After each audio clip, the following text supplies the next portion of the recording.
Hello, everyone. It is Tuesday, and welcome to the Writer's Corner live show. On the show, you get to hear the backstories from all our authors each and every week. As we always say, you get it straight from the horse's mouth. So, welcome to the show again. I'm your host, Lynda, and I'm a Global Goodwill Ambassador.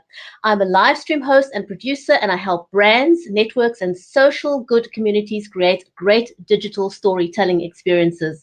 My amazing co-host is Mary Elizabeth Jackson. She is the award-winning author of the Poolicious children's book series.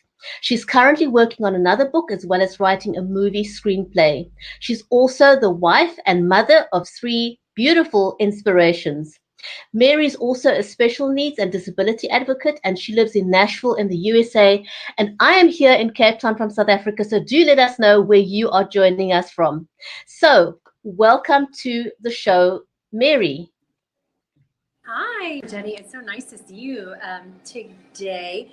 And, you know, we co-founded this show together and co-hosted, and we're almost at a year. We're getting super excited. And we're going to have the same authors on that we did a year ago. We're so excited. And then we also have our show about disability TV, and we're getting ready to start a new adventure too, aren't we?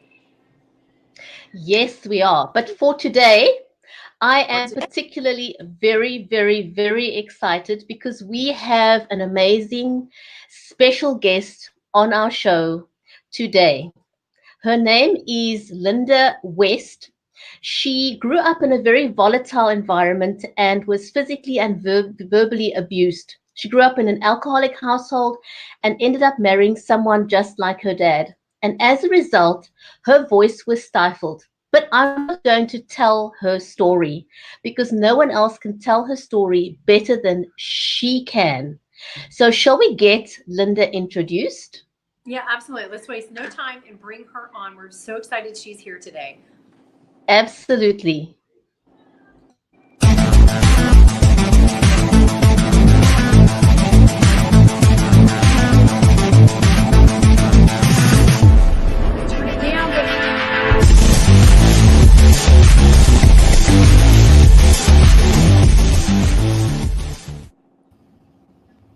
Oh my God, I love what you did. That was so awesome. Yeah, and you look so cute. I love it. You look awesome, Lynda. Thank you. That was fun, Virginia. Welcome to the show. I'm so stoked about having you on the show today on the Writer's Corner live show. Now, I've come to know you as a very vivacious and woman who speaks her truth without fear. To me, you're a fearless conqueror and somebody who carries the torch for many, many other women out there. But you were not always this fearless. You were not always this outspoken woman who wants to conquer the world. Tell us your story. Yeah, thank you. First of all, thank you so much for having me. And I love the stuff you've done with the videos. It's a lot of fun. It gives me some great ideas. So thank you very much.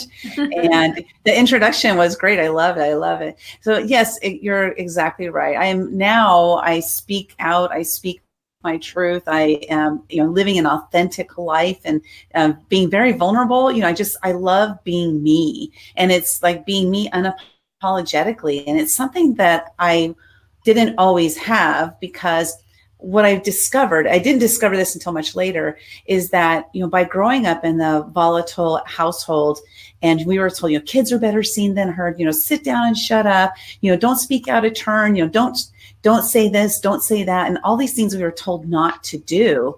And so I didn't do those things, and it ended up stifling my voice for decades, not until I was 51 years old did I say, you know what, there's got to be something more to my life than this. And I sought a life coach. And my life coach really helped me to see things as they were and to see that I wasn't happy. I thought I was happy. I had no idea that I wasn't happy until I became happy. So it's kind of an interesting concept there.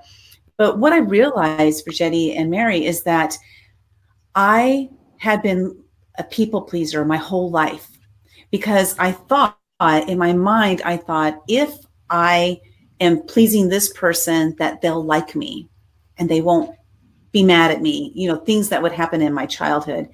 So I became a people pleaser, and becoming a people pleaser made me never be me. because I was being the person this person wanted me to be. I was being the person this person wanted me to be. So whether I was at work or I was out playing with friends, I was completely different. I used to say I was a chameleon. I could adapt to any situation. Well, really all that was is that I was a people pleaser. And I was always trying to make people happy.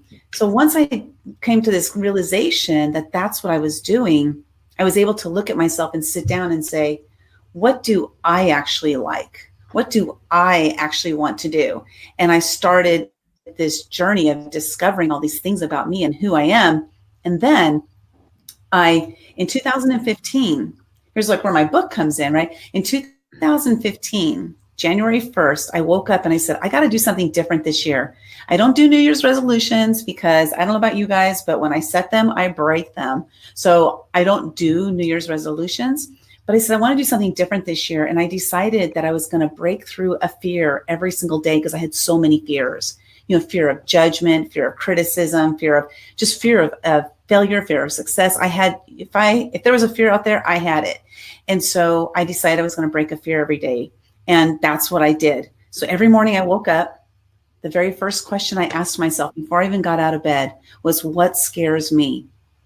And then whatever was the first thing that popped into my head was the thing I had to do that day. And that was an amazing year that, I decided not to do it a second year because, 1 year is enough of facing fears. But what happened was because of facing a fear every single day, fear became something that I just started saying, oh, I'm just scared. So that's no big deal. I'm just going to do it anyway. Do it scared. That became my mantra for myself. And because of that year and me facing fears every day, I'm doing some absolutely incredible things today that were never, ever, never on my mind to do because that was for those people. Like I always thought, oh, I'll never do that. I'll never do that because that's for those people. They were born into it. Like I had all these excuses as to why I wouldn't do things.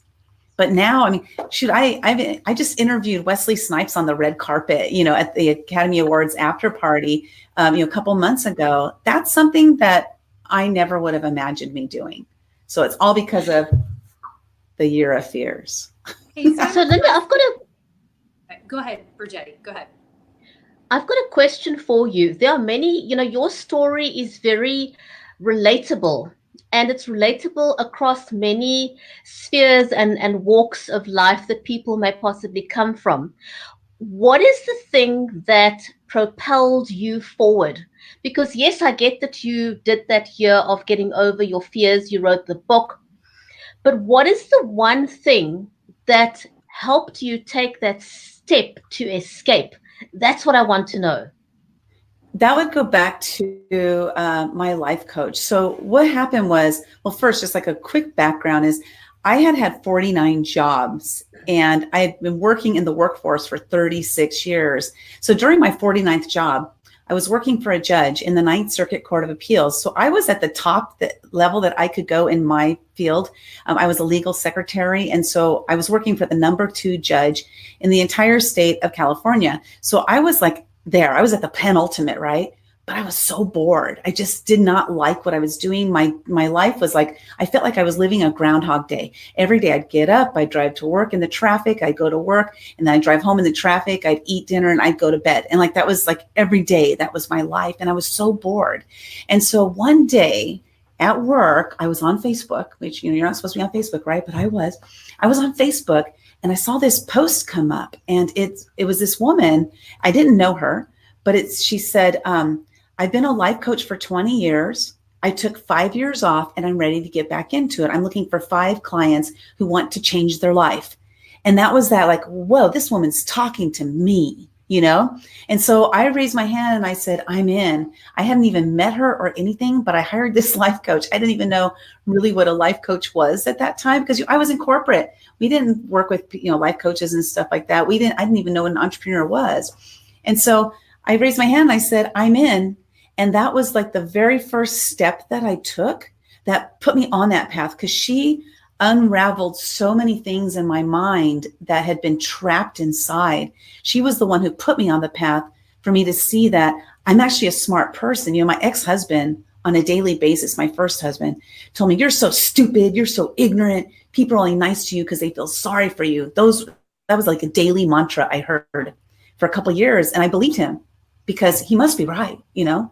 And so she helped me to see that I'm not only not stupid, but I'm brilliant. She helped me to see that people are nice to me because I'm nice. And she helped me to see all these things about myself, and for me to see that, you know, I have a lot to offer. And that was the start of it. I worked with her for 5 months, and she just unraveled so much about me and helped me, put me on this path of saying, wow, I'm actually a good person, and I need to put myself out there, and I need to share. Lynda, that is so amazing. I mean, that is so, I mean, you're a tremendous inspiration for all of us, because how many of us stay stuck where we are because we're afraid to take that jump? You know, I put a post out this morning about using, you know, our feet are there to move us forward.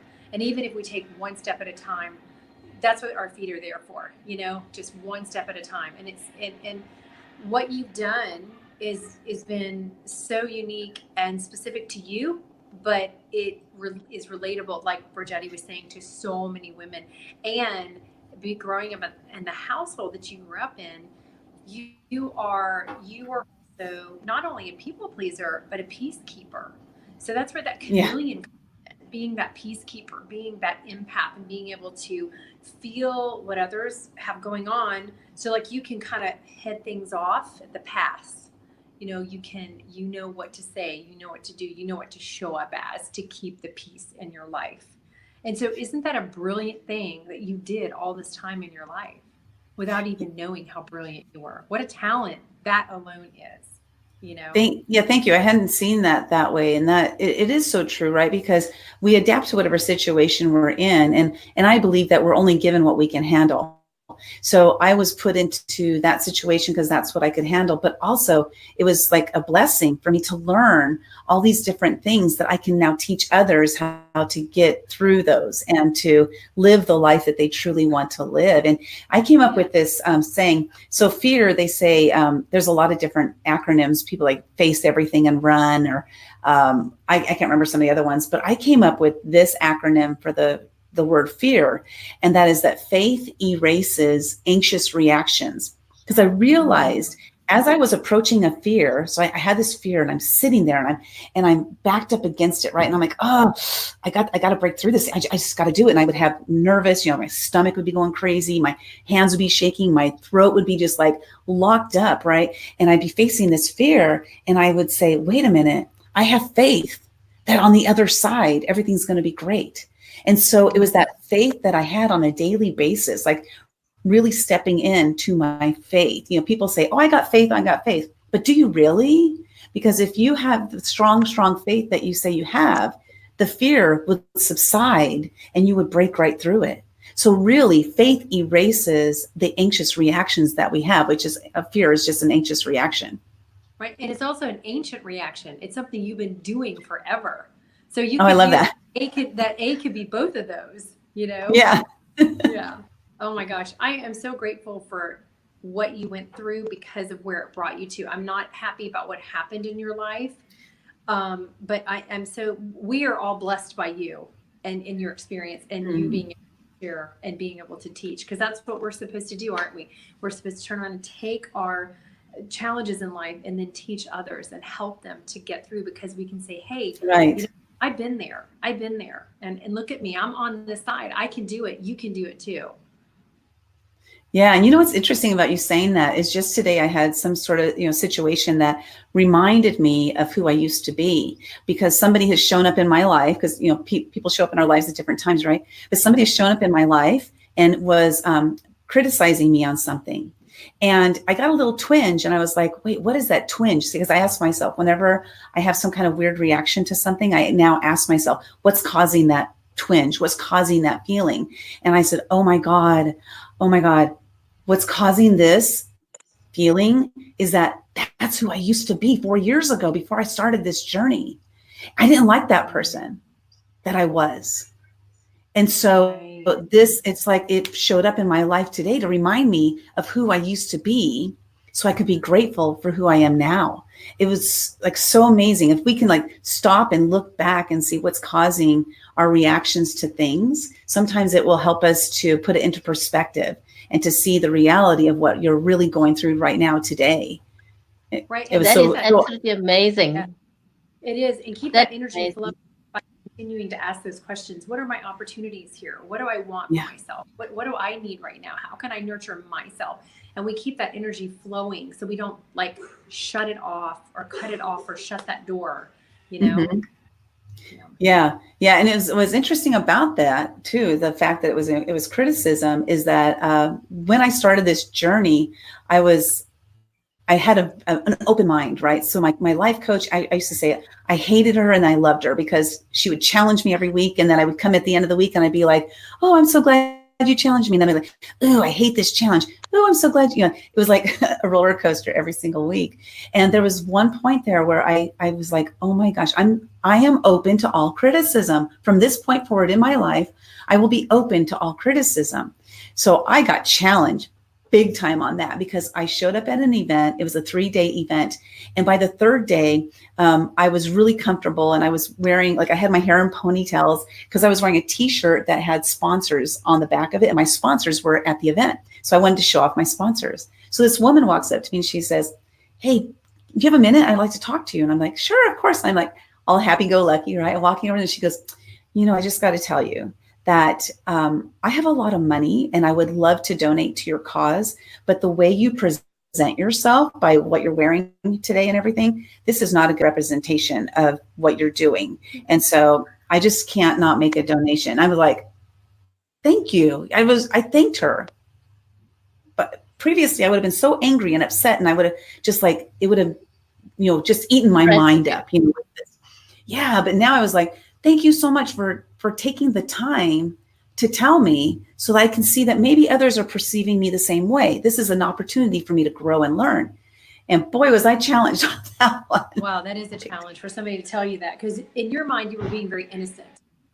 Yes. Exactly. Oh my goodness. Anyway, we're going to take a break for just a second. When we come back, we want to know more about your book, Lynda. Okay.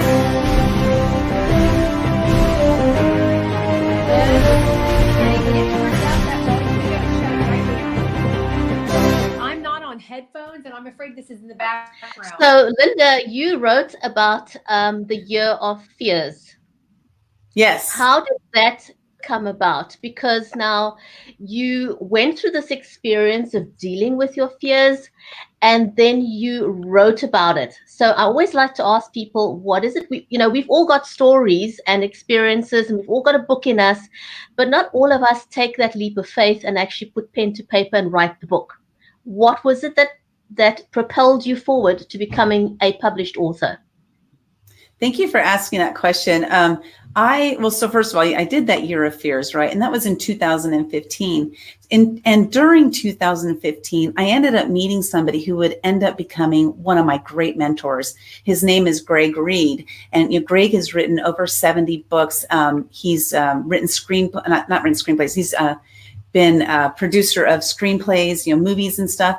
And he puts on an amazing event every year called Secret Knock. So I attended Secret Knock during my year of fears.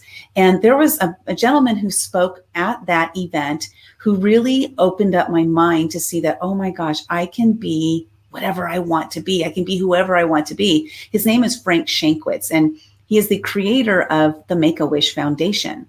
So he spoke on stage for 30 minutes. And at the very end, he said, everyone can be a hero. And that one little phrase right there really helped me to see that, wow, I'm no different than he is, except he took a different path than I did. That's the only difference between the two of us. So it really set me on this path. So anyway, during that year of fears, I met Greg Reed and he ended up becoming my mentor. So in 2016 or so, he's like, well, you did a whole year of fears. You should write a book about that. And I was like, who wants to hear my story, right? A lot of us say that. Who wants to hear my story? So he said, but that's really interesting. People can learn from you by you facing a fear every single day. So why don't you teach them some lessons in the book? What did you learn during that year? And so I wrote the book, inspired by Greg to write the book. So I want to thank him for for recommending that I write the book. You know, it was really great for me to put that pen to paper, like you said. That's awesome. That is Did you awesome. self-publish? Did you self-publish that one? I did. I wrote it. I had somebody look it over for me, like a ghostwriter. You know, she moved some things around, and then I just self-published it. I did it on, well, Amazon at that time, which is now KDP, and I just like went through all the bumps and bruises myself trying to figure it out, because I didn't know that you could hire somebody to do that for you, which I should have done.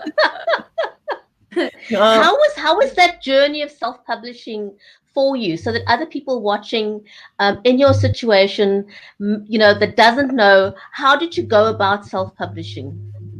And would you do anything in a retrospect? Would you do anything differently now? Oh my gosh, I do so much differently, which I'm doing now. I'm actually currently writing 3 different collaboration books. And so everything I'm doing with these new books, completely different than the way I did my own. So, you know, with the self-publishing, you know, first of all, I started writing the book in like January or February of 2016. And I didn't even publish it until 2017, because every time I started, I would start over again. I never finished it. I would just start and start and start and start. And then a friend of mine gave me a big tip on how to finish my book. And so I followed her tip, which basically was to do the outline and just go through it and dictate it all and then transcribe it after that. And so that way I was able to actually write it in like a week and a half after she gave me that amazing tip, right? Because the book was in my head. I just didn't have it on paper yet. The book is in your head. You just need to get it out on paper. And so like just get something out on paper, because then it can be massaged and fixed later. Don't worry about making it perfect. You know, it doesn't need to be perfect. It needs to be out there in the hands of people so you can change their lives. So what I'm doing now is I'm interviewing, because it's a collaboration book. I'm doing these collaboration books. I'm interviewing the people who are in the book, and I'm sending the interviews off to a ghostwriter who's writing the whole book. It's going to make sense. It's going to flow. It's going to be amazing. I'm so excited. And then I actually have hired somebody to do the marketing for us, because I was doing my own marketing, or still am doing my own marketing on my own book. So there's a lot of different things that can be done, that can be handed off to other people who are experts in their field, because I am not an expert marketer. I am not an expert, you know, a writer. It's, you know, I needed to get those words on the paper. And so, yeah, doing everything differently now. That was a great tip there, because, you know, sometimes we can get stuck on perfection, and we get so stuck on the perfection that we never get it out. And that goes beyond just writing books. It could be anything in life. So that's a great lesson, not to get stuck. Well, and you know, move forward with it. Brigitte, one thing I discovered during my year of fears, I was a perfectionist. I was a proofreader for 25 years in the court system, and I had to be perfect, right? That was my job, was to be perfect. And so one thing I discovered during my year of fears is perfection was one of the things that was stopping me from moving forward in a lot of different endeavors of my life. And so I had to think, why do I feel like I need to be perfect? Is because I had fear of judgment. So that fear of what other people are going to think of me really prevented me from propelling forward. So I started intentionally making typos on my Facebook posts. So the whole world, anybody looking at my Facebook, would see that I am not perfect. So the whole world could see that I make typos, and I would do it intentionally, but it wasn't intentionally for the world. It was intentionally for me. So I could see that people wouldn't judge me just for me having typos. And those who do judge me for that, those just aren't my tribe. And that's okay. I love that. I love that spirit in you. So we're almost out of time on the show, but I do want to know, in your name, you market yourself as Lynda Sunshine West. Where does the sunshine come from? Well, I live in California. No, it's because actually it was about 2 years ago, 5 different people that I know that don't even know each other would just call me Sunshine.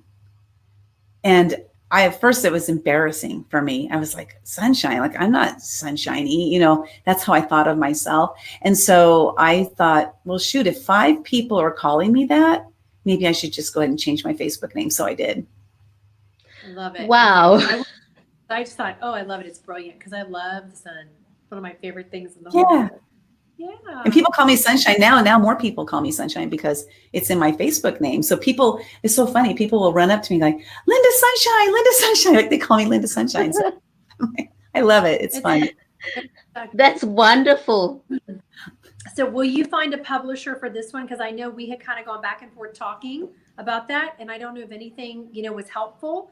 It's so much information, it's hard to write it all down. So I hope something in there was, at least proactive and helping, because there is it's such a different world, to be published or self-published. And definitely with being published, there's no money that comes out of your pocket up front except for the books that you buy yourself to then turn around and sell. So there's always an investment, but it definitely is a whole different ball game,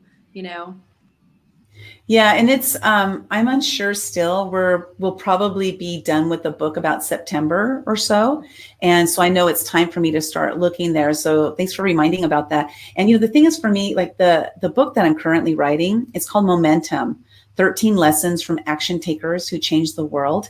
And the proceeds from the sales of this book will go to a nonprofit called the Giving Angels. And their mission is to get homeless veterans off the streets and into homes. And so it's really important for me to do this book, especially this book, the right way, so that it'll get the most acknowledgement and to bring some money in from it. Because I know a lot of times books, there's not really a lot of money in selling books unless you're like J.K. Rowling, So, right.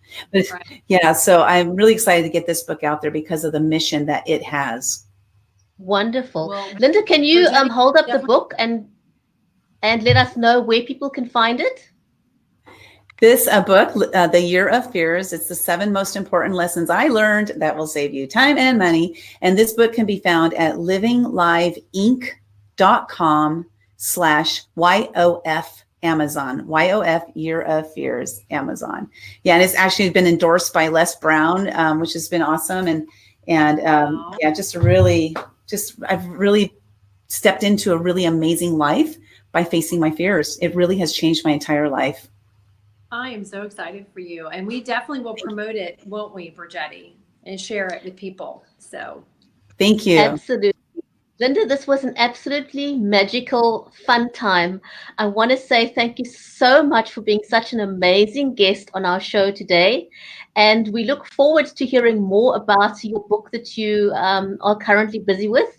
And hopefully we can schedule you to come back on the show after September when you are closer to getting it published. Yes, that'd be awesome. Thank you so much. Thank you, Lynda. Fantastic. Thank you so much, ladies. And I want to thank each and everyone who's joined us today, everyone who's watching on the replay. Thank you so, so much. We'll be back next week again, same time, same place. Take care, everyone, and have fun. Bye. Bye-bye. Okay, let's open the door. You can